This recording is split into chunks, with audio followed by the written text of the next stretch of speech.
Sir, ગઈકાલે જે ઘટના ઘટી છે કયા પ્રકારની હતી અને કેવી રીતે આપને જાણ થઈ? હું ગઈકાલે ભરૂચ 3 કલાકે ભરૂચમાં હતો. અમારા કાર્યકર્તા સાથે મારા અન્ય કામો માટે હું ત્યાં રોકાયો હતો. મને સમાચાર મળ્યા કે ડેડિયાપાડા તાલુકા પંચાયતમાં ધારાસભ્ય ચૈતરભાઈ વસાવા એ ટીડીઓ ચેમ્બરમાં ગયા. ટીડીઓ ચેમ્બરમાં અન્ય કર્મચારી હતા, એમને બહાર કાઢી મૂક્યા અને બંધ બારણે ટીડીઓને ઘણી બધી રીતના ધમકાવવામાં આવ્યો અને એના કારણે ટીડીઓ ઓફિસ ચેમ્બર છોડીને એ ભાગી ગયા છે.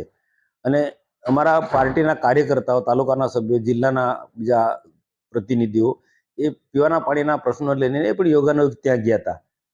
તો એ લોકો બધાએ મને ફોન કર્યો ને કેટલાક કર્મચારીઓ પણ મને ફોન કર્યો. કર્મચારીએ ફોન કર્યો કે ભાઈ અહીંયા આ પ્રકારનું વાતાવરણ છે અને બિલકુલ આખા તાલુકા પંચાયતના નાના મોટા કર્મચારી બધા ગભરાઈ ગયા છે. તો હું તાત્કાલિક ભરૂચથી ડેડિયાપાડા જવા નીકળ્યો અને જતા પહેલા મેં કીધું બધા સભ્યોનો સંપર્ક કરાવજો તો ટાઈમ લાગે, તો મેં પોસ્ટ મૂકી દીધી કે આ પ્રકારની ઘટના ઘટી છે ધારાસભ્યની ટીડીઓની વચ્ચે અને હું ડેડિયાપાડા પહોંચું છું. તો બધા તાલુકા પંચાયતના સભ્યો ત્યાં ડેડિયાપાડા પહોંચે.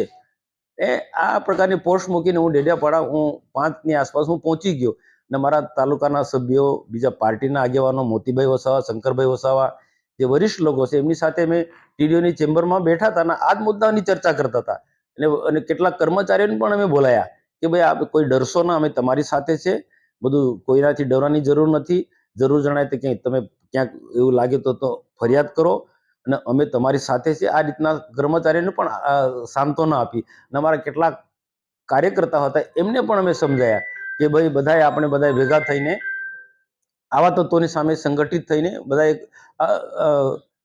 સંગઠિત થવું જોઈએ. આ બાબતે અમારા એ વાતચીત ચાલતી હતી. એ દરમિયાન ચૈતરભાઈ એના ટોળા સાથે 150 લોકોના ટોળા સાથે તાલુકા પંચાયત પર આવ્યા અને પાર્ટીના વિરુદ્ધમાં, સરકારના વિરુદ્ધમાં, અમારા વિરુદ્ધમાં છેલ્લી કક્ષામાં નિમ્ન કક્ષાની ભાષામાં એમને શબ્દ પ્રયોગ કર્યા, ગાળાગાળી કરી અને મોટા ભાગના લોકો જે ધારાસભ્ય સાથે આવ્યા હતા બધા પીધેલા હતા. અમને ક્યારેય બધું દેખાતું હતું અને વિડીયોમાં પણ બધા એ ખ્યાલ આવે છે.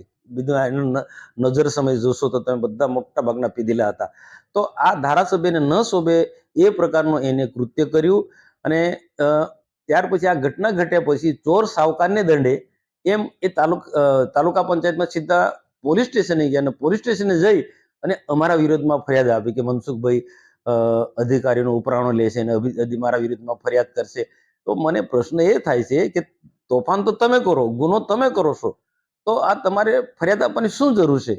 આ ચૈતર વસાવા એવા વ્યક્તિ છે કે ભૂતકાળમાં ફોરેસ્ટ વિભાગના બીટગાર્ડ કર્મચારી આદિવાસી છે, એને ઢોર માર માર્યો હતો, ફાયરિંગ કર્યું હતું, આવી ઘટના છે અને એના જેલમાં પણ જવું પડ્યું.